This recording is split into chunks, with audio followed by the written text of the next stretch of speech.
frustrated, and locking horns with seemingly intractable problems and impatient for more progress much more quickly.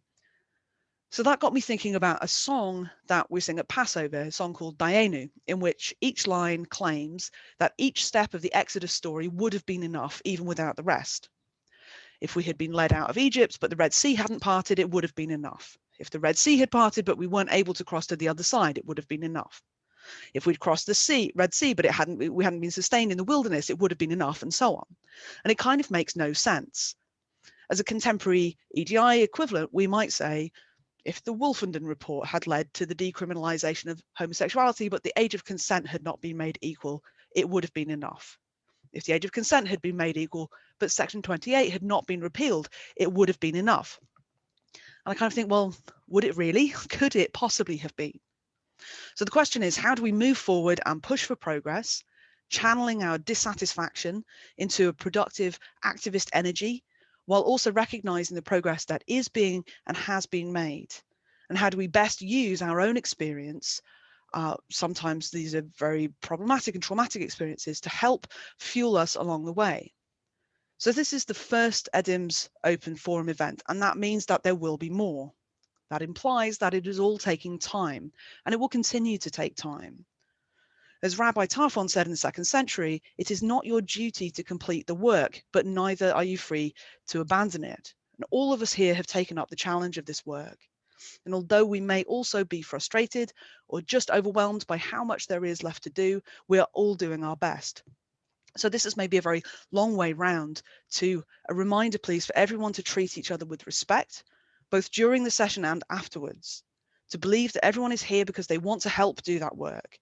And that even if we see the challenges differently, or someone is not responding exactly as we would or as we would hope, to believe that we are all on the same side in the end. We all have stories and our own priorities, our own grievances, and it's probably what's led us here. But let's not air them just for the sake of airing them or because we want to get something off our chest. Let's use them productively to move the story forward together. There are other spaces, including EDIMS spaces, that are better geared for that simple and important cathartic sharing of experience. In particular, I'd like to remind everybody that we are now recording this session, and that we should be particularly mindful of sharing names of individuals or institutions in our discussions. So I look forward to a very exciting conversation, sharing some amazing practice that's happening in various institutions around us. And with no further ado then, I would like to welcome Lauren Redhead from Goldsmiths to talk about work that's being done across the department. Yes, thanks Lardan for that point. We are recording in order to put this on the EDIMS website, so that's the purpose of recording. So I'm going to switch off my camera now and I will hand over to Lauren. Take it away.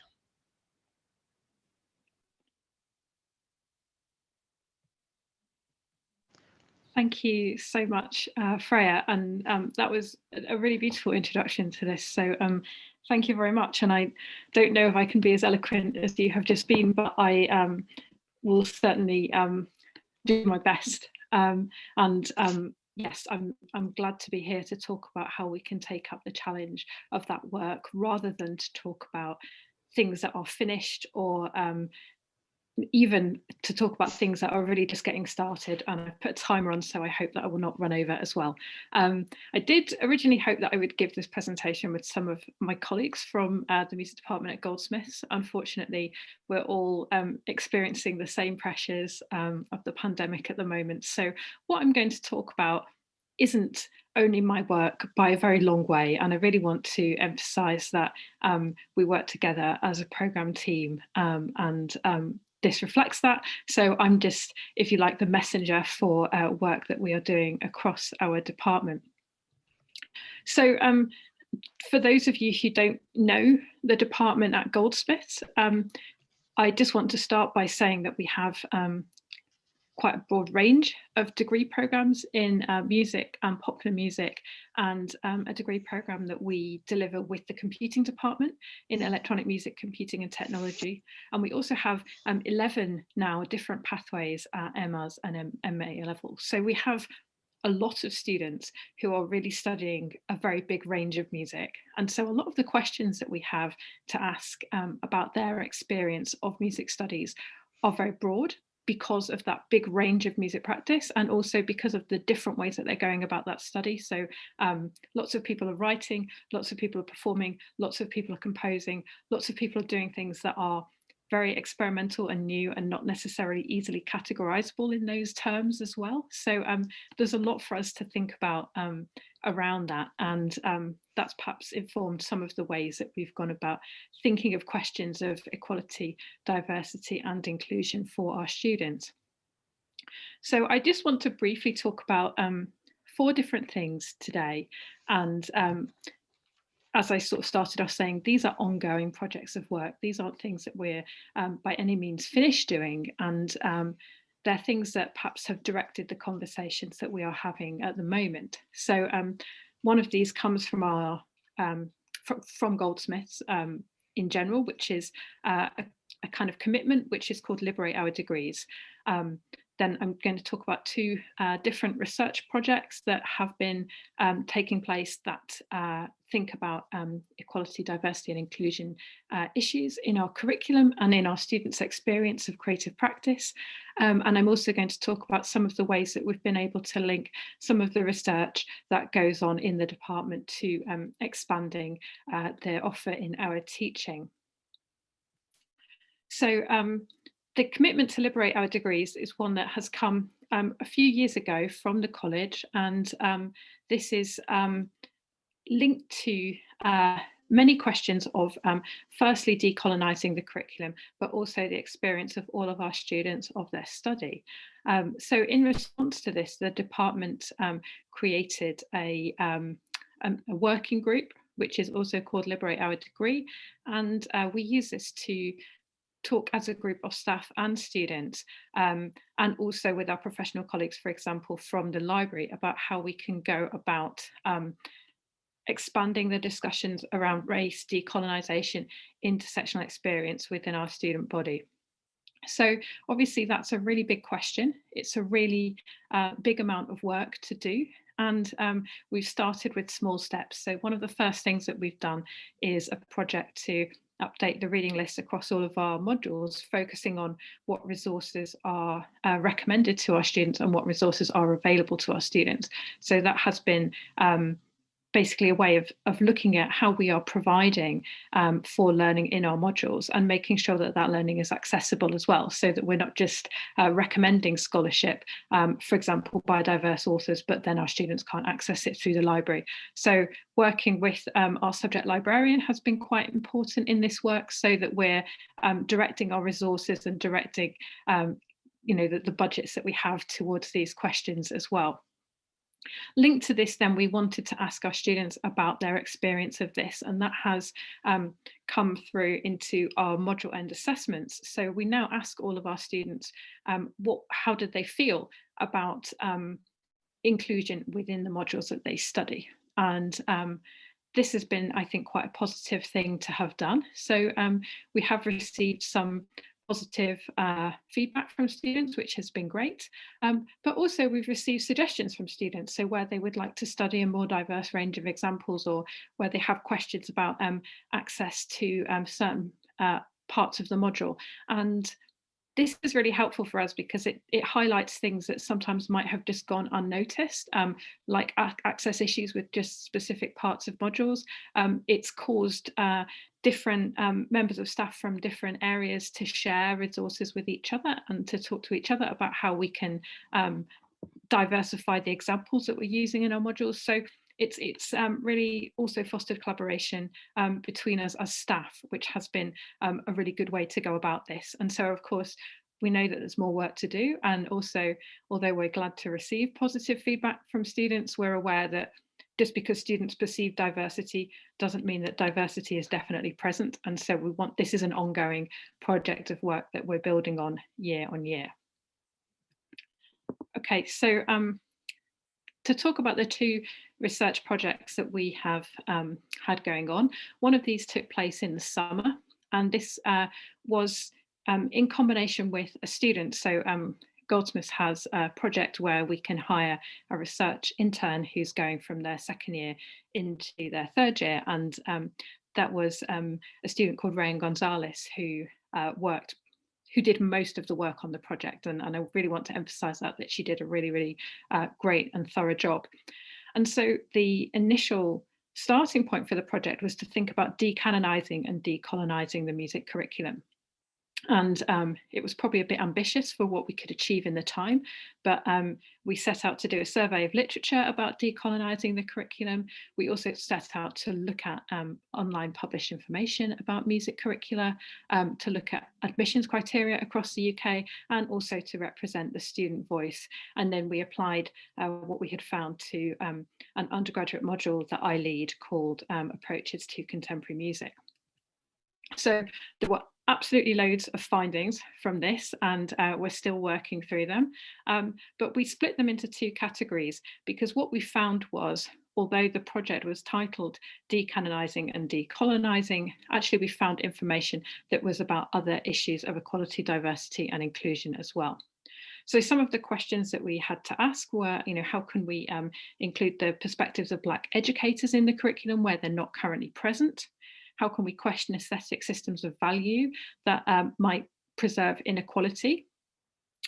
We looked at module offer and how that links with diversity of opportunities for study. So for example, a really interesting thing that came out was that across the country, there are a lot more modules on offer with British in the title than we were expecting. And that was quite an interesting thing that we observed. We also looked at do quota systems work, and is that a good way to diversify what is studied in any given set of modules?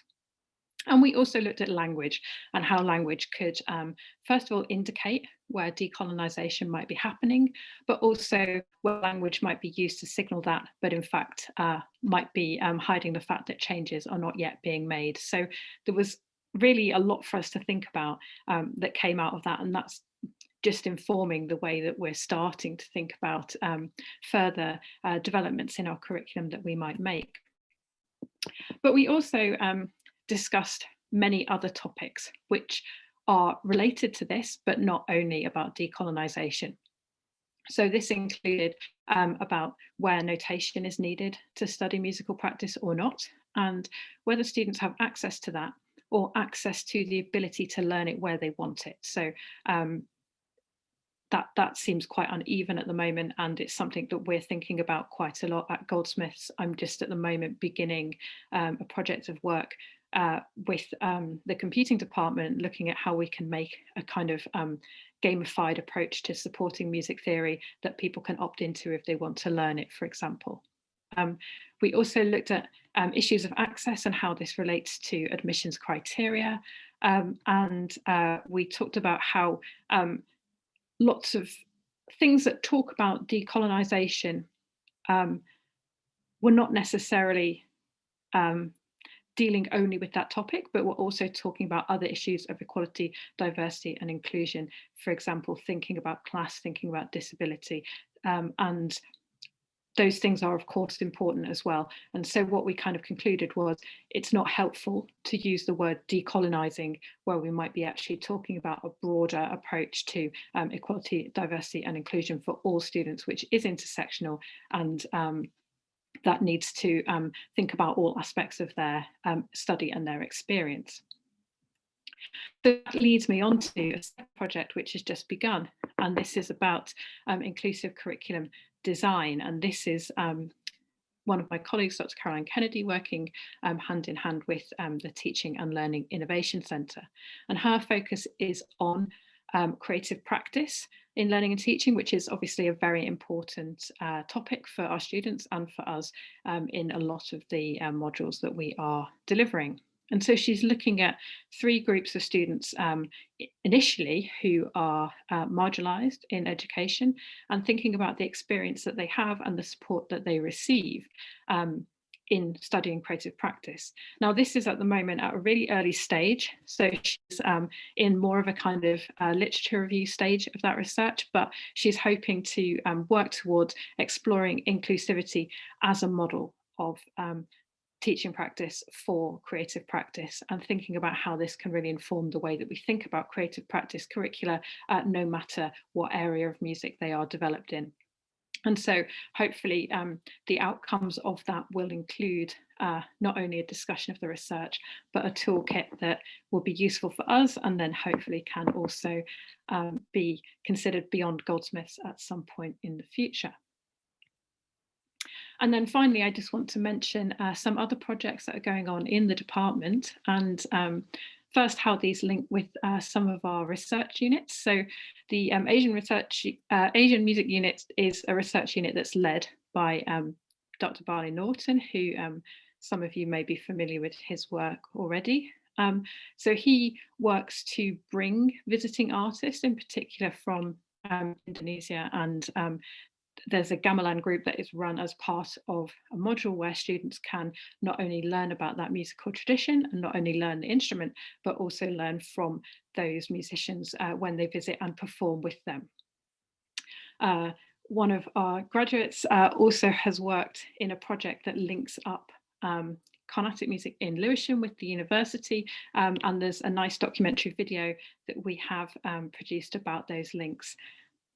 Further to that, we also have the Afghanistan Music Unit, which is doing really interesting and important work at the moment, digitising archives of recording and video that go back to the 1970s. So obviously a period of really, really great change during that time. And another piece of work that they're doing is to create an online tutor for people who want to learn the rebab. So to kind of bring knowledge of that instrument specifically and its tradition through that research. I should say there's some links in my slides, and I don't think I have time to actually show any of these things, but I'm very happy to share them so that you can see these videos later. And then the final things that I wanted to mention are projects that are going on in the department, not necessarily in a research unit. So we have a project called Alchemy, which is an outreach project that works with young people in Lewisham who want to learn skills of music production and practical musicianship skills. And that's led by Mikey Kilpatrick. And again, we've got a kind of small documentary and a interview with him that was produced by my colleague, Dr. Alex DeLacy.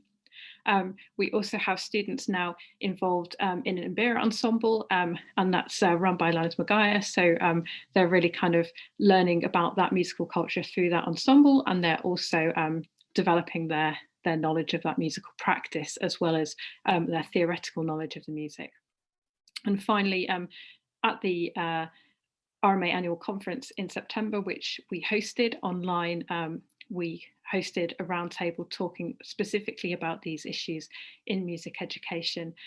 So the SMT, the RMA contributed to that, Loudon contributed to that as well, and that was chaired by my colleague, Dr. Stephen Graham. So if you want to hear what was said about this topic in much more detail during that roundtable, that's now also available online to watch. So this has been a whistle-stop tour. I think I've got 14 seconds left, so I'm just going to say thank you to Freya and Loudon at this point. Yeah, thanks very much. That was marvellous. Thank you so much for taking us through such a massive information and interesting practice there, Lauren. So we'll come to questions and answers at the end.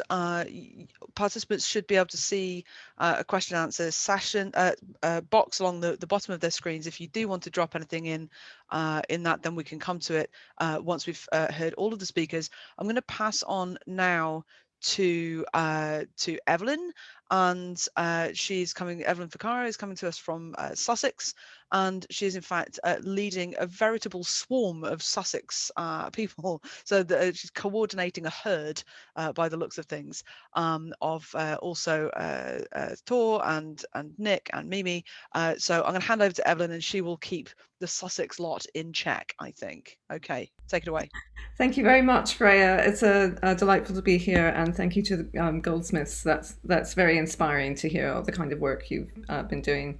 So I'm going to hand over to my colleague Thor, and I think the order of events is Thor, then Mimi, then Nick, and then me. We're each going to speak for about 3 minutes. Okay, Thor, go ahead and unmute and speak to us. Yes, all good. Thank you, Evelyn, and thanks, Lauren, as well, for your great talk. With my colleagues, I would like to present a little bit what we're doing at Sussex. But at the University of Sussex, we've had an active EDI policy for a number of years. Additionally, the student union at Sussex has had a strong decolonizing agenda, which has had a great impact. And in music, we've been conscious of how we're approaching these issues in our modules. So more formally, in our School of Media, Arts and Humanities, we're implementing extensive changes in this regard. And we have an EDI working group in our music department. And our work in decolonization is part of an overall approach addressing these things. So for over a year, we've been working with our school director of race equality and student representatives on the decolonization issue. We've also been working with our curriculum officer, and she has contributed to our discussions and plans about curriculum design in terms of equality, diversity, inclusion. And we see decolonization as part of a larger project. So we came up with a title for this talk, which was Towards a Decolonized and Inclusive Music Curriculum. And we really think that the term towards is here for a reason, because decolonization and EDI is not a one-off event where we go through our modules and we implement major changes once for all. But rather it's a continuous process where we think and implement and discuss and learn through meetings and workshops. So it feels like every meeting or every Zoom meeting that we run, we learn something and we sharpen our ideas and our language and our sensitivity to these issues. So in this short session, we're just going to present some of the work, some of the ongoing work that we're doing at Sussex. But these are steps that are seen as steps in a longer journey. And we're not presenting this as some kind of an ideal practice. We're just putting it here for the sake of discussion and to declare our stance and proactivity in this important work that I think we're all doing who are on this Zoom meeting here. So yeah, I'll hand over to Evelyn then, and she's going to present some of her. Actually, Mimi is next. Mimi is next. Thank you. Sorry, Evelyn. Thank you, Thor, and over to you, Mimi. Thanks. Hi everyone, thanks very much for having us here this evening. So I'm just going to present something very, very short, something that I've initiated in one of my modules that engages with issues, EDI issues, and touches on decolonization to some extent. So when I was doing the PG Cert HE at Sussex, I wrote a new module. It's called Histories of Women in Music, and it takes a kind of really a kind of genre approach to thinking about the different ways that we can tell women's stories in music. So the topics include women in jazz, women in hip hop, women in electronic music. So as I said, I designed this while I was doing the PG Cert HE, and some of the literature that I was reading while I was doing that qualification was on decolonizing methodologies, specifically pertaining to music. And I encountered an article that discussed a workshop that was led by a Latinx educator who wanted to encourage all the participants in the workshop to, as a kind of final reflection on their participation in the workshop, he wanted them to rap. There were majority white educators who were participating in the workshop, but he wanted to ask them to rap so that they would engage with alternative forms of knowledge making. So I thought this was kind of an interesting idea. So in this module, Histories of Women in Music, for the midterm assessment, which is 30% of the grade, I asked the students to do anything other than an academic presentation. And there are three reasons for doing this, at least three.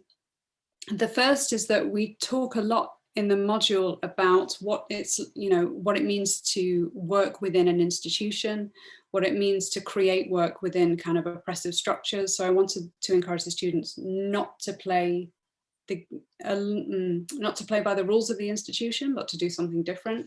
So that's one reason why I wanted to do that.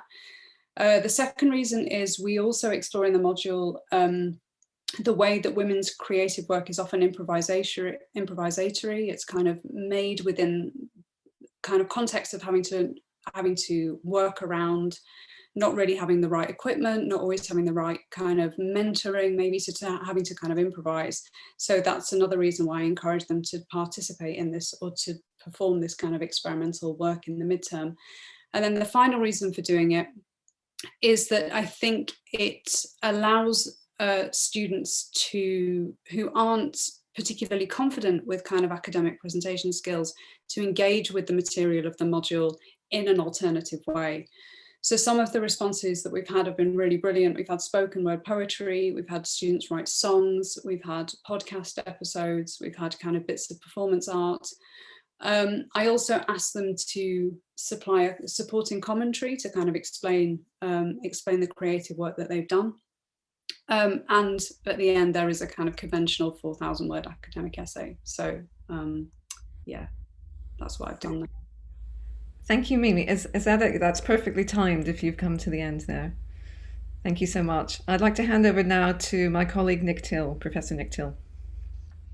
Hi, everybody. About 10 years ago, I took over a course at Sussex called The Rise of Classical Music. It was a fairly straightforward kind of Haydn to Brahms trot through. And then hand the baton over to the next colleague who picks up with Debussy to Stockhausen. Over the kind of period of my teaching it, I gradually shifted the content and the emphasis of the module. And a couple of years ago, I actually suggested we change the title to not The Rise of Classical Music, but The Idea of Classical Music. If you read between the lines, you can read the ideology of class music, perhaps. And I always discuss with the students, I remind them that the term classical comes from a Roman term, a Latin term that is about classification of people, distinction, classes belonging to the highest class of citizens. And so I kind of try and show them how that's embedded in the way we think about certain musical practices.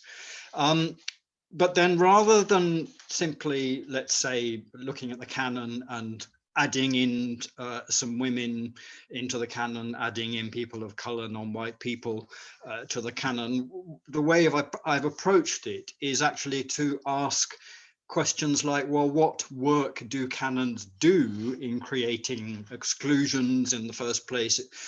How do they embed approved ideological institutional structures? And then we look at some of the kind of ways in which classical music has been, again, ideologically constructed.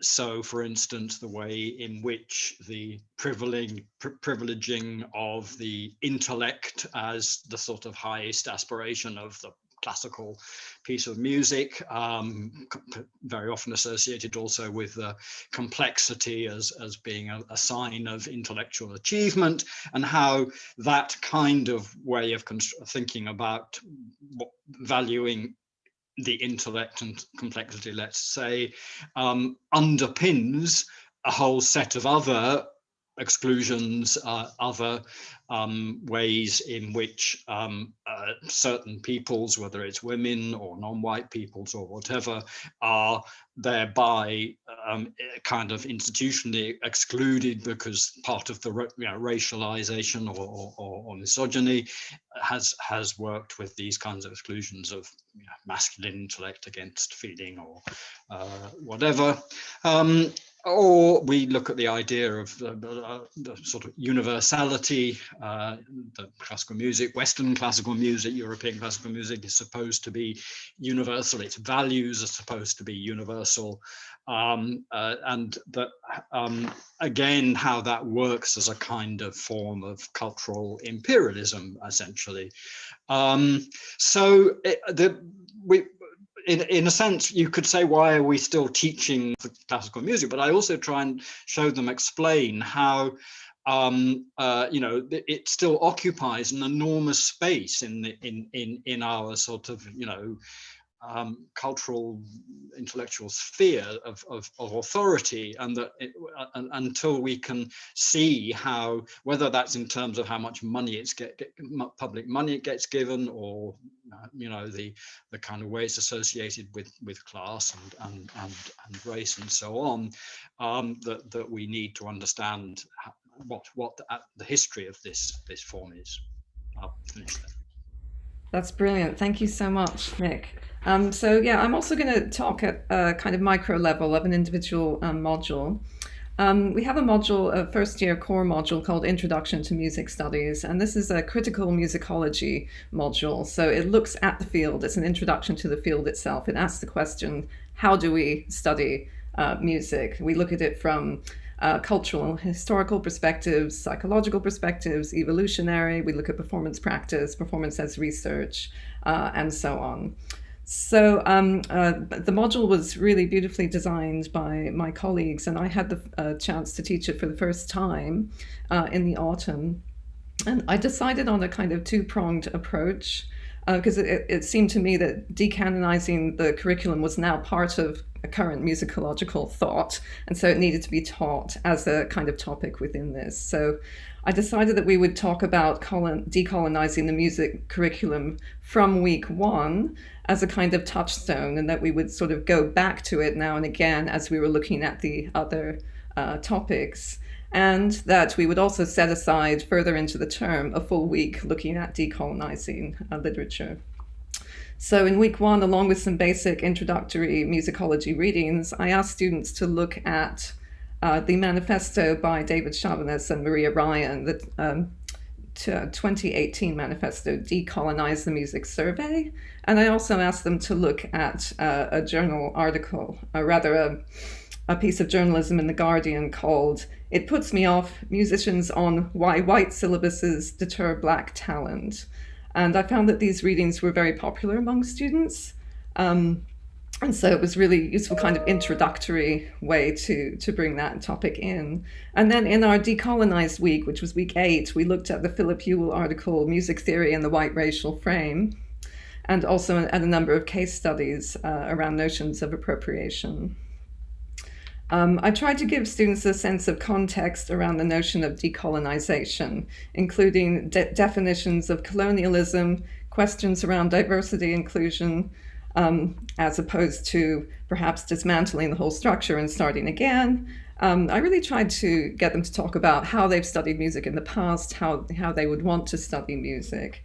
And we also talked in broader contexts about anti-racism and critical whiteness studies, as well as digging into the details of the Ewell argument. So, I mean, overall, it was really interesting. The students were very thoughtful and engaged, and I felt glad that also in the assessment, some of the students did talk about decolonizing, so that the thoughts kind of permeated through. I mean, we throw them a lot of stuff in that module, but it seemed to be working pretty well. And an idea that came out of the module was that we, perhaps as a students and faculty combined, could form a kind of extracurricular working group looking at different types of music that we don't know as much about.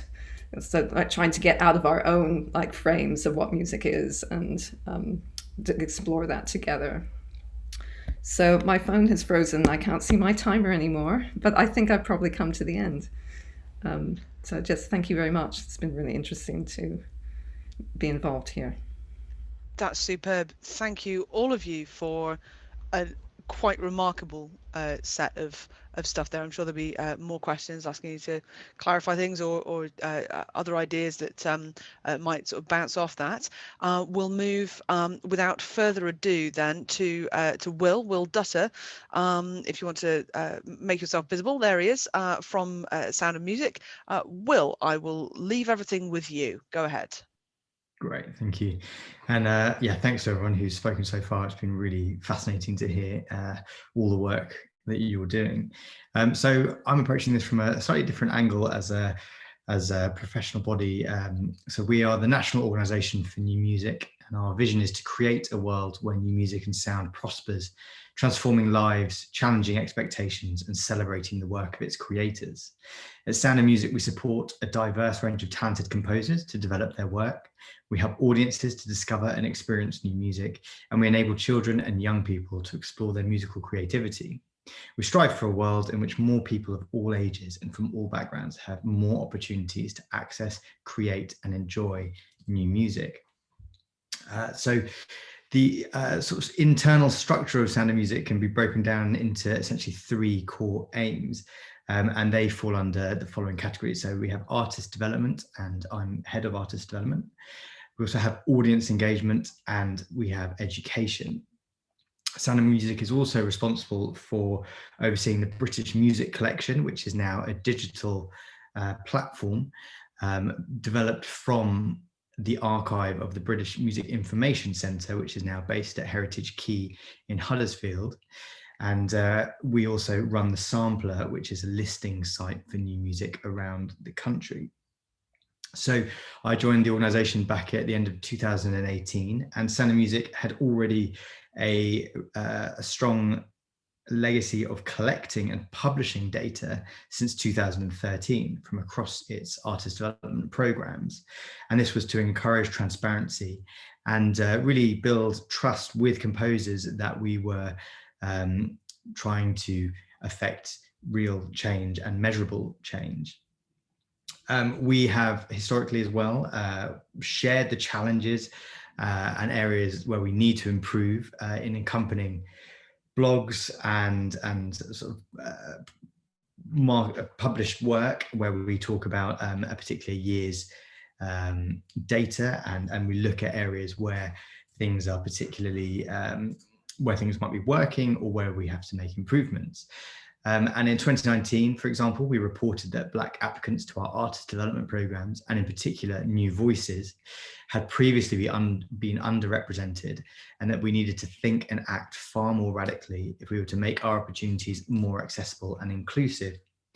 This led us to quickly create the Fair Access Principles in between sort of November 2019 and they're going live in about this time last year. I'm pleased to say Lauren was one of the composers who supported us with the development of those principles. The principles were devised in conjunction with our board of trustees and also the Composer Advisory Group, and this is the group that Lauren is a part of. Essentially, the Fair Access Principles can be broken down into 4 categories, and this is in order to make a sort of a code of best practice for running successful, open and inclusive artist development programs, competitions and awards for composers. And I should also say at this point, the definition of composer varies between organisations, and at Sound and Music we mean anyone creating their own music in any style or genre. We have I guess doggedly stuck with this word composer in a bid to democratize the term. I often think in the same way as possibly the word curator has become embedded in our language of everything from an independent exhibition maker through to a individual preparing their salad. And so hopefully one day composing will be as wide and colourful. So with the Fair Access Principles, it's broken up into 4 categories, and we looked at the application process, the selection process, money, and conversation. So I won't read all of the principles, and I can share a link to the page on our website. But with these principles, we have developed a series of partnerships in the wider sector. We're up to 12 partners across the sector at the moment, and this includes national organisations like Snape Maltings, Drake Music Scotland, PRS Foundation, Sage Gateshead, more recently London Symphony Orchestra, smaller ensembles like Ligeti Quartet and the Royal Philharmonic Society, who have signed up to the principles. And if we look at some of the key principles that have at times been most contentious, or where there's area of work to do, if we look at the application process, we've looked at things like making sure that all artist development opportunities are free to enter. They allow entry regardless of age, educational level, or qualification. They allow composers to submit works which have already been created with no limit on time period. And we offer accessible application processes, proactively offer access support and alternative application methods. We also make sure we have named points of contact and a realistic deadline for applications, proactively offering flexibility regarding the schedules. So to put this in context, with our primary application for New Voices, which is an 18-month artist development program, it's incredibly competitive.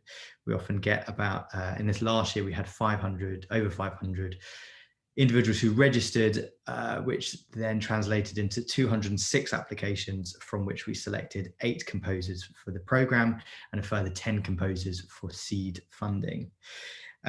We have implemented the fair access principles in this, and one, I guess, area that I would want to draw attention to is during the application, during the registration call, which is a 4-week window where all we require is for composers interested in the opportunity to submit a name and email address and complete an equal opportunities form. The reason for this is so that we can understand who is applying to, who might potentially apply to the program, and the sort of numbers involved, and also the breakdown of individuals and how we might reach communities that are not necessarily represented from that data. We obviously have our own internal measures as to what as to areas that we need to have more representation, and so we look at those keenly. So, for example, in this year's New Voices call out, halfway through the registration period, we did a sort of crunch of the data and realized that we had only reached 8%, well, only 8% of those who had completed a form, and it was about a 90% completion rate. Only 8% had actually were telling us that they were deaf or disabled. And through a series of interventions, which included very targeted marketing and work with a pipeline of organizations that we have very good relations with, we were able to shift that to 14% of those registered who identified as deaf or disabled. So whilst we cannot say what the direct relationship was between our interventions, I think it strongly suggests that using that data at that point in the process had a indirect effect on the numbers, and it meant that when we looked at those who went into the application phase, this and a number of other measures, we were able to see that actually the pool of the long list, so to speak, was very representative across our internal measures. So that's one way in which the fair access principles have supported actual change in the way that we set up our programs. In the selection process, we have an open and transparent selection process. So we publish all the details of how the applicants are going to be assessed. And we also publish the names of the external panelists who we rotate every year. Importantly still, and this is probably the most contentious, we do not use anonymized selection. So we have a number of voluntary questions, one of which is a voluntary diversity question where they can disclose any particular information that they might want us to take into consideration when we're going through to the panel days. And we also make sure our selection panelists are inclusive and as representative as possible. And again, this is across a variety of ways, but importantly as well is across the breadth of music making that's being made. So this year's external panelists included Carnatic singer and composer Supriya Nagarajan, to Cooley G, who's a producer on the Hyperdub record label, to composers Lloyd Coleman, who works for the Para Orchestra, and also, oh gosh, I think a couple of the others are testing my memory, but it was a wonderful panel, and what it meant was, I think that because we've made that clear in all of our materials for applications, in a way that the panel reflected the type of composers we were hoping to inspire applications from. We have done a lot of work with the Fair Access Principles to develop this partnership series of partners, and we'll be announcing another round of partners at the end of this month when we hold our first assembly to explore the learning from this past year. And we have got all of our partners attending that, plus some of the wider sector as well, those who are interested in our work and looking closely at the development. We've also got our composer advisory group returning to represent composers and make sure that their voices are in the room as well. This is something that we're rolling out across all of our programs and awards, and where we've got delivery partners, for example, it's taken a bit more work to make sure that everyone is clear about the processes and the ways of even things like what platforms are accessible to a variety of needs. So we've sort of managed to finally get to a point where we've got a very good piece of software. It's not bespoke to us, so that still has its limitations. But it means that we can accept a variety of text-based applications, video, sound. We're always open to the multiplicity of ways composers might want to send in their work. We took a phone call and just recorded a phone call and uploaded it to the software as well for one composer. And it's just having that flexibility and approach, not knowing fully what might be asked of us. So in a way, it's a huge learning experience for us, but it's having that named approach and having that flexibility is really important. And then also having the messaging that we are available to speak. And I personally supported a number of composers through the early phases of the application process to make sure that they felt comfortable with language and sort of communicating their artistic developmental needs. So the Fair Access Principles continues to sort of cause ripples in the professional sector, and it's really rewarding to see this, but there's obviously a large amount of work to be done still. And recently we've just undertaken an impact survey with the composer community of Sound of Music, as well as the IVAS Academy, and we'll be publishing details of that in the coming weeks. But we were able to understand not just the financial impact on composers at this time, but also look at a cross-section of data to understand what the new barriers that composers are facing, and how this is on an intersectional level as well. So it should really help us informing new programs, agile programs in the coming years ahead, as we live with the effects of this pandemic on the music making in this country.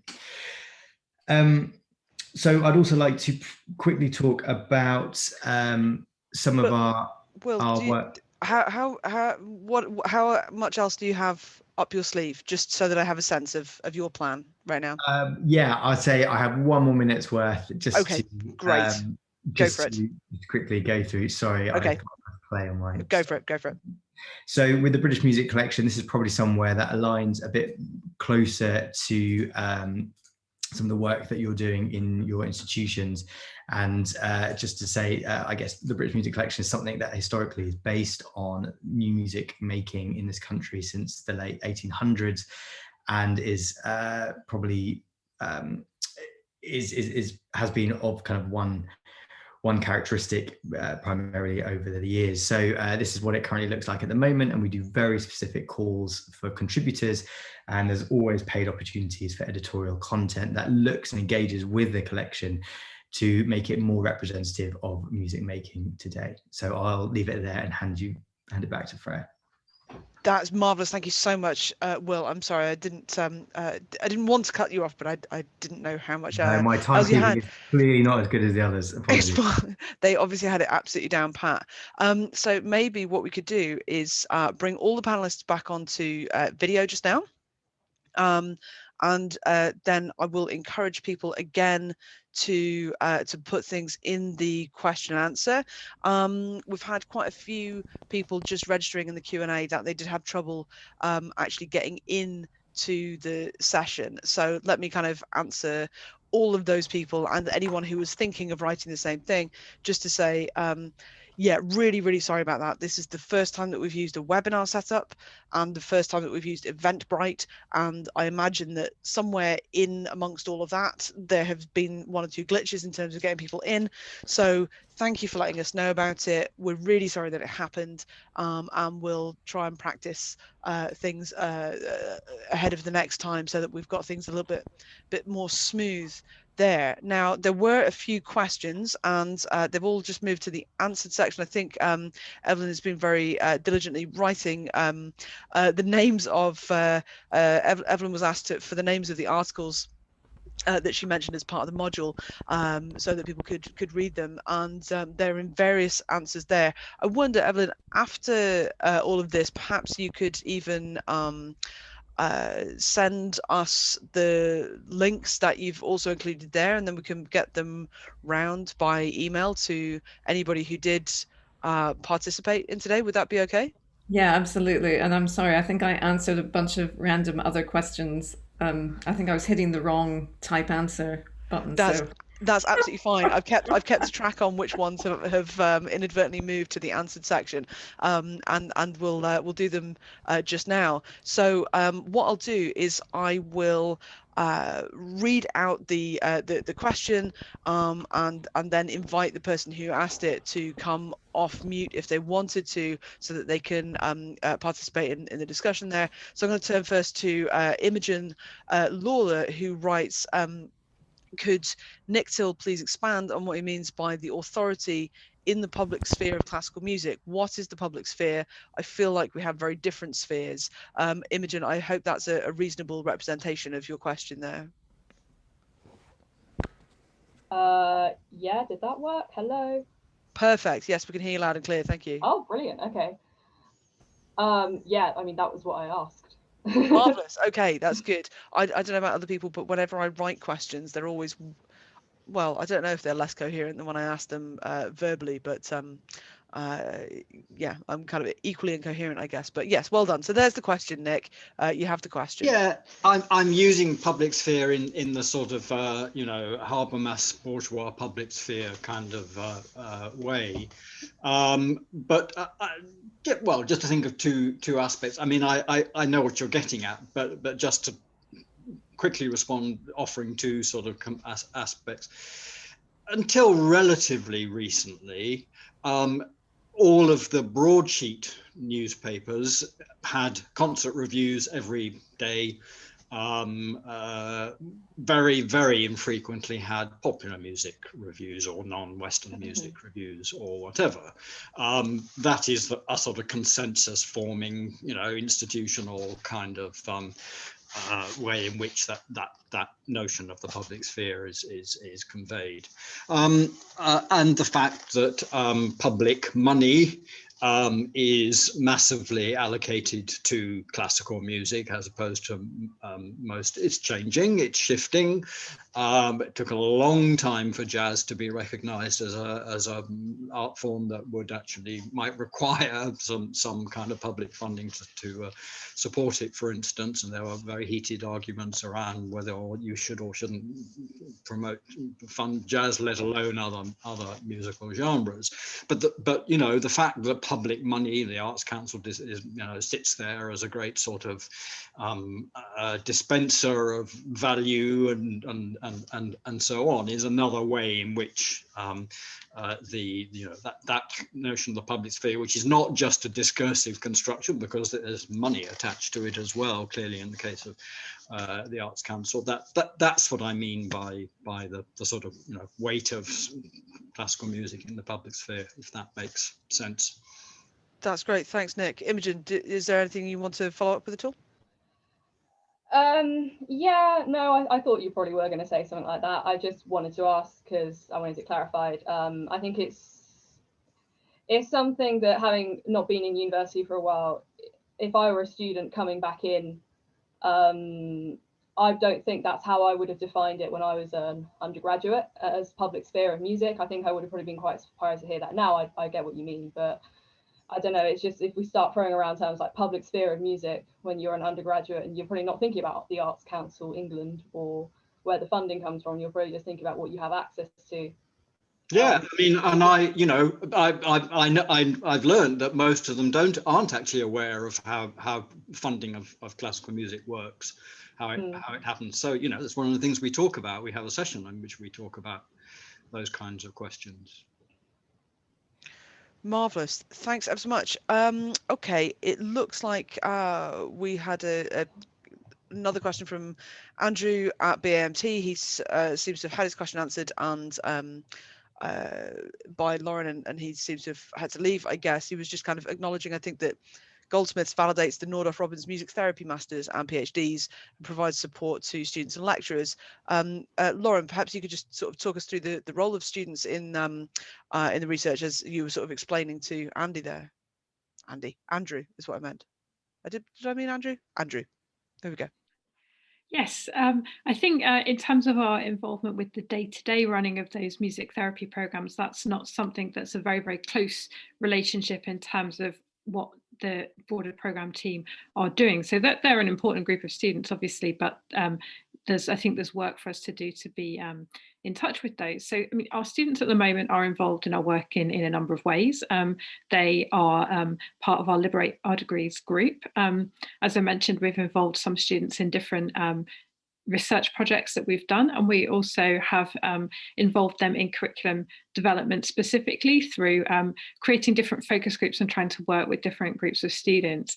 But there's still further planning, I think, to be done there. So, for example, I mentioned in my response to Andrew that we have an International Foundation certificate, and I think there's lots of things that we'd like to do to work with those students more deeply. And in September, we'll start a new integrated foundation year degree. So we'll have a wider number of foundation students. And so we have plans for thinking about students at all different levels of their educational journey can be involved in this work. So that's definitely an area that I think is really important, but is also one that we want to expand. And I think we've also identified that there are lots of groups of students who we want to engage, but who aren't engaged, not because they don't think about these issues or they're not affected by them, but for other reasons. So, for example, mature students often aren't able to take part in initiatives within the department, and that might be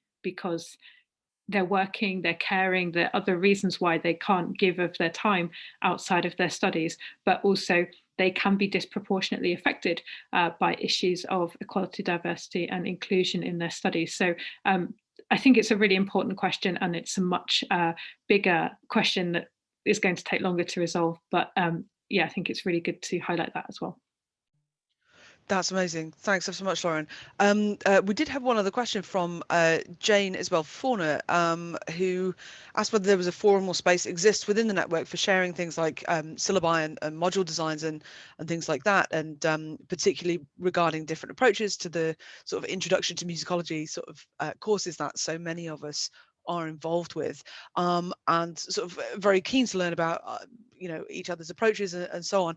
Lardan's responded sort of in type to that question to say that this is obviously a big part of what these open forum events are for. We're planning a section on the website for sharing good practice, and we do have a working group that's sort of liaising with individual departments. I don't know whether we have anybody here from that working group that's working on curriculum stuff. Maybe you could raise your hand if you are here. Doesn't look like it. I guess this might be an interesting time to sort of segue on to a more general invitation to people who might want to sort of share just in brief, a kind of shout out to of something that they're doing within their own departments. If anybody's got any sort of interesting things that they've been practicing within their own department, other cases that they've heard of, just use the raise hand button or type something in the Q&A, and I can certainly take people off mute if you'd like to. Jane, I wonder whether I'm just going to kind of invite you to say anything else if you wanted to, if you've got some particular ideas or anything that you wanted to share at all. Sure, thanks. Yeah, I just to clarify, by share, I meant obviously just talking. I was just really, when I was hearing Evelyn talking, I was thinking, you know, heck, I've been teaching on 2 courses this year that are like intro to musicology in some respect at 2 different institutions, both very, very different courses, and how much I'm thinking about if I can rejigging that for next year, and how just looking at other syllabuses and sharing my own with other people, that kind of thing. So I did mean definitely share, just in the sense of these chats and that kind of thing, but whether there was any space where people could just upload their syllabi and with a little note that says, this is what I've done and it works, just to have those documents. Of course, I realize I can email people individually and ask if that's possible, but that might be, if that's something that might be possible, I'd definitely be really interested in that. Yeah, I think that's a really exciting idea, particularly kind of sharing in sort of entire syllabuses with the reading lists and things like that.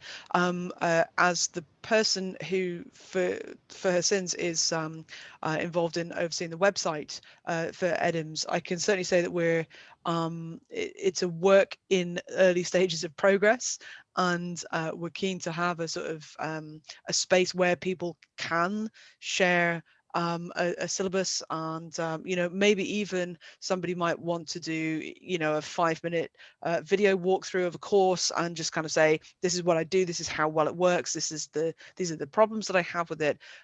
So as yeah, I think there are all kinds of spaces to be able to do that, and all it needs is the will and the the sort of enthusiasm behind it.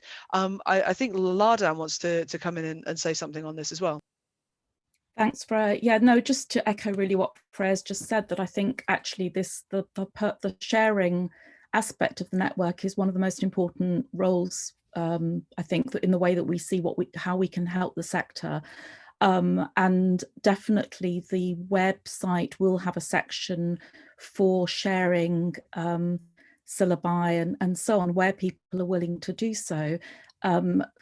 One of the issues has just been a matter of time and person power, and we sent out a call last term and have gathered some information, but we just haven't had time to put it up yet. But I think there's also the challenge for us is the logistics of exactly how we share this stuff. So we're really open to suggestions of things that might be useful. We have got a page of resources on the website at the moment, but I think sometimes those are of some limited use, just simply having a list of stuff. It's really useful to know what people have tried, what's worked, what hasn't worked, but finding a sort of streamlined way of sharing that, I think, is not easy. So please, any suggestions would be really welcome. Thank you. Yeah, I can appreciate that as the current member of about 10 different Google Drive systems with annotated reading lists and PDFs of all sorts of things. And yeah, I think there's no perfect solution to get that up there straight away, but yeah, we can figure it out. I mean, my brain's been fizzing with so many ideas just from hearing everything today. It strikes me that one thing I want to do in my own institution is go back and do this kind of peer review of each other's sort of pedagogy, reading lists, blah, blah, blah. And in having any kind of forum to do that on this more national scale would be amazing. As you say, it's just the work. So, but there we go. I hope we can do it. If I can just step in and add that, so the working group that Gassia Uzanian is leading on, which is the kind of the working group that liaises with individual departments where they have EDI working groups, or where they're thinking of setting them up, they are also, I'd forgotten this, they're putting together hopefully a sort of helpful toolkit for departments, for ideas, for things that you do, kind of drawing on ideas that are coming up in this forum and so on. So, I mean, I imagine again that'll take some time to put together, but that working group is on the case. Awesome. That's great. Thanks very much. Okay, so what I'm going to do is bounce off that, and I'm going to pitch Matthew Head's question to everybody, and you can raise your hand if you want to say something about it. Matthew asks, anyone teach a module on female composers of Western art music? Any tips? For instance, don't teach it in a ghetto, make it about historiography, etc. I know that this sort of thing came up in Mimi's presentation. Maybe Mimi has something, but other people here are very likely to have other such things. So if you have an answer to Matthew's question, put your hand up. But also Genevieve has typed in the Q&A that she is joining a panel series later this month by Beyond Borders called Shining a Light, which aims to shine a light on individuals and their actions. Where did that go? That literally just disappeared in front of my eyes, that question. Sorry, I just answered. No, that's fine. That's fine. Okay, Genevieve, say something. Say it. What you wrote. Hi everyone. Sorry, I was just typing it in. I didn't want to interrupt the really interesting Q&As and questions. But Beyond Borders are basically organising a 1 week of, it's during reading week, of kind of talks, seminars, discussions online with a number of different individuals, myself included, with a series of different, from different industries. We've got conductors, performers, composers as well, and myself from academia, and just talking about different aspects of diversity that's going on, particularly racial diversity across the industry at the moment. And I think it's a relatively small fee to sign up and join. I think it's £5 or something, but it looks to be a really promising opportunity for kind of cross-discipline between performance, composition and academia. So if anyone is interested in hopping along, I can always put the link maybe in the Q&A section if anyone would like some more information. But yeah, fingers crossed it will be a really nice end of February week of diversity discussion, hopefully. That's great. Thanks, Genevieve. We could also actually, if you have the link to hand, perhaps you could post it on the Twitter feed. That would be really helpful. Anybody who's not already on Twitter, we're at EDI Music Studies, and you can also find the group on Facebook, and that would also, there are a couple of different Facebook spaces actually, just to go back to the previous question about sharing experience and syllabuses and so on, that we've got a sort of general page that we can sort of push stuff out on, but there's also a private group which is designed to be much more of a closed, safe space. You have to answer a number of questions to be allowed into the group, but then we can have kind of discussions ongoing in there. So anybody who is on Facebook or Twitter, you can find us on those. Okay, so I have a question here from Chris, who asks Lauren specifically to expand on the comment relating to the language of decolonizing not always being relevant and appropriate. Yeah, the question of whether decolonizing is absolutely actually the right sort of term for us to be using. And then I think we've got some comments to come back in on Matthew's question as well. So yeah, go ahead, Lauren. Yes, hi, Chris. Yeah, so what we found in the research was that sometimes the term decolonizing was being used to describe situations where equality and diversity work was being done, but it wasn't necessarily work that fitted in with really an understanding of decolonizing as we found it in the literature, especially about curriculum. So for example, where good work was being done, and we're not saying that those things shouldn't have happened, but for example, it might be to do with removing the criteria for music notation from the need to study music notation within a certain curriculum. And so the language of decolonizing being used for that. But in fact, that curriculum was then still focused on all examples that come from artists of Northern Europe and America. And so within that, we found that there was, to use the term decolonizing didn't really explain what was happening there. It did make that curriculum more accessible to a broader range of students, but yet there was still kind of criticisms or improvements that could be made to that to decolonize it and to think about the different relationships that people have with that music and the different relationships that that music has with other traditions. So what we were wary of is how the term decolonizing is sometimes used to signal that something is fine, or that the project is complete, or that different interpretations of that curriculum can't be had. And so we were trying to avoid that complication and think about how there might be broader issues of equality, diversity and inclusion, and then there might be specific things that are to do with decolonizing which have a specific meaning and a specific relationship with histories and traditions in music and in society that need to be acknowledged and need to be at the forefront of those discussions. So I probably haven't explained that very well, but basically we're trying to avoid using language to say that something has happened that hasn't yet happened. That's what we're trying to do.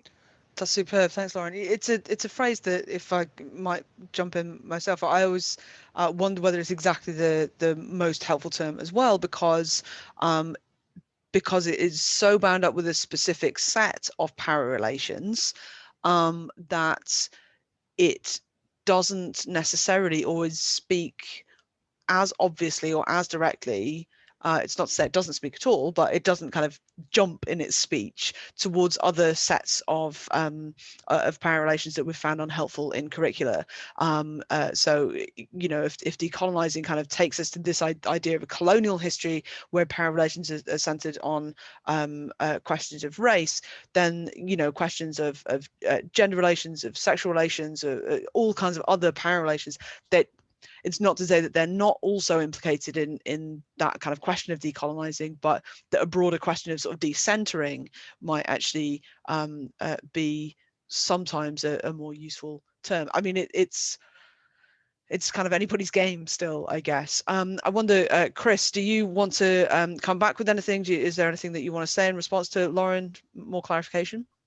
Yeah, thanks, Lauren. I think that helped clarify what you were saying. I mean, it fleshed out actually what I thought you might be hinting at, because I felt that when you were saying it, there was potentially an implication that it wasn't an appropriate word to use. And my concern is actually, on the one hand, you've got lots of people who do use it but not define what they mean when they're using it.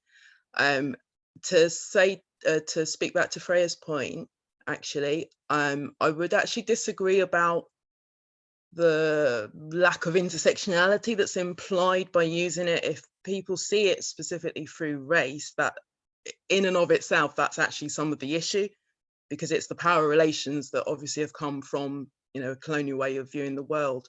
And I suppose I wonder if people are actually doing the work of looking back to, say, writers like Minuro, who actually has the term decoloniality, and it speaks about the broader power relations that are being decolonized, that don't just necessarily talk of the more obvious understanding of colonization. I've got a real concern in general when we're using this language, especially the word diversity, and what people are saying is diverse, because sometimes diversity is used as the code word for race, for example. So I think it seems really important that whatever work people are doing, they are being very explicit about the meaning of all of these words, and not being assumptive that we're always talking about the same meaning, even if we use a word like, well, especially if we use a word like diversity or even equality, but yeah, that's what I want to say. Yeah, no, I mean, just to respond, I couldn't agree more. I absolutely agree that the idea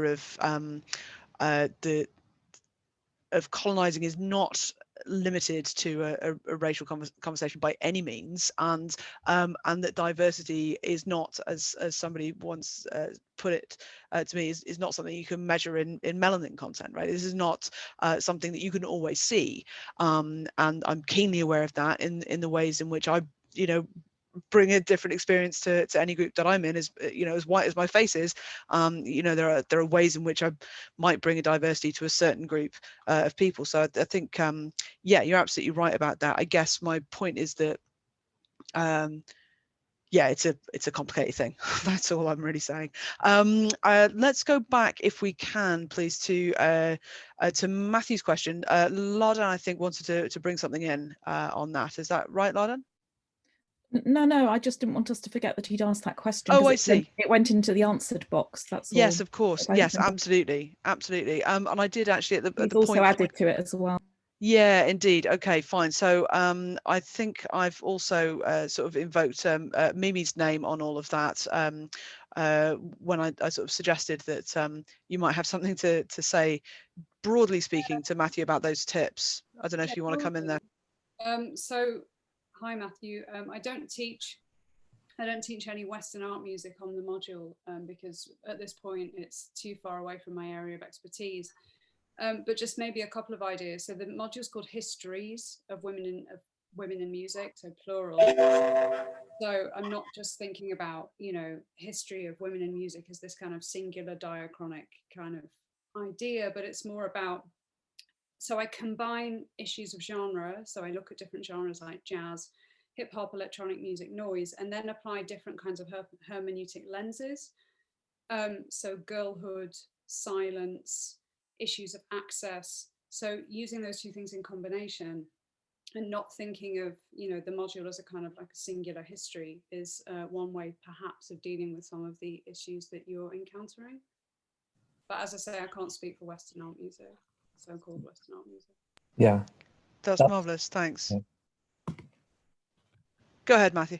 Oh, I was going to say, yeah, that's really interesting. And my instincts would be, traditionally, my instincts would be to mix it up in that way and not essentialize it around some kind of figure of the composer and seek to recover a parade of great female composers or something. The only thing is that it's almost as though, and this is where my follow-up comments come, and I'm just wondering if any of you have experienced this, where the equality, diversity, inclusion agenda, as it seems to have sprung up quite quickly and fiercely very recently, returns us possibly to an essentialism that intellectually we may have in a way outgrown or critiqued. And it's sort of how to cope with that dissonance between an intellectual life, which in my case is, you know, formed through deconstruction, post-structuralism, discourse analysis, and then a renewed emphasis on the kind of absolute ethical priority of identity categories. And I have to say, I haven't quite managed to work my way through it yet, but I imagine you guys probably are further along that road. Thanks, Matthew. Yeah, that it's an interesting question. That we come back again to this point, I think, around language and the kind of language that we're using, the way in which we use it, and whether we are actually on sort of usefully on the same page, or at least bearably on different pages, and broadly moving in a progressing sort of direction. So I think this is yeah, these are the things that are going to exercise us for a very long time still. I'm quite sure of that. Okay, so I think we are heading towards having to absolutely wrap up. I'm going to just open the floor again to if anybody wants to shout out from departments that they're doing a thing that might be interesting or useful. Sue's put in a question answer here, say that actually knowing about good practice and names and links of people, expertise from other people in the network will be especially useful, you know, as EDIMS develops, but also, you know, this is exactly the right sort of space for people to kind of say, yes, I'm doing a thing that I would like to share. So by all means, kind of put your hand up if you would like to say something. Also, if anyone has any events relating to EDI issues or decolonization or any of the themes that we've been talking about today, do just absolutely put your hand up. In the absence of any of those, I guess I will sort of fill the space, I suppose. We're going to get the various links and resources that people have shared today, and we'll make those available to anybody who's attended today. This whole meeting will be available on the website just as soon as I've worked out technologically how to do exactly that. So there's that. Do also follow us on Twitter if you're not already. That's at EDI Music Studies. Come and find us on Facebook. If you just search for EDIMS, you'll find it. I'm quite sure of that. And if any departments want to present something and speak at a future forum event, then please get in touch with Lardan or Helen. You can obviously look either of them up on the website. They've got a Google presence, and you can also just generally email edims.hello@gmail.com. If anybody wants to talk from their perspective in a particular department to share things, that'd be really amazing. If, on the other hand, you would like to talk to our colleague Gasia Azunian about support for individual departments, then again, just kind of either drop Gasia a line or email edims.hello@gmail.com, and we can put you in touch and take it from there. Did anybody from the panel have anything that they wanted to wrap up with at all? I just sort of made a bit of a rubbish attempt to answer Matthew's question in the Q&A, or like towards an answer to the question. So. No, that's great. Thanks, Mimi. I think towards is very much the mood of the entire thing, right? I think as long as we're basically putting one foot in front of the other and crossing the Red Sea, as it were, to go back to my opening analogy, then we're all in a good place. So yes, here's to lots of towardsing. I'll wrap it up there. Thanks everybody for coming, and we'll see you at the next one, whenever that might be. Thank you so much. Thanks. Thank you, Freya, for sharing. My absolute Thanks pleasure. everyone for coming. Bye everyone. Bye bye bye.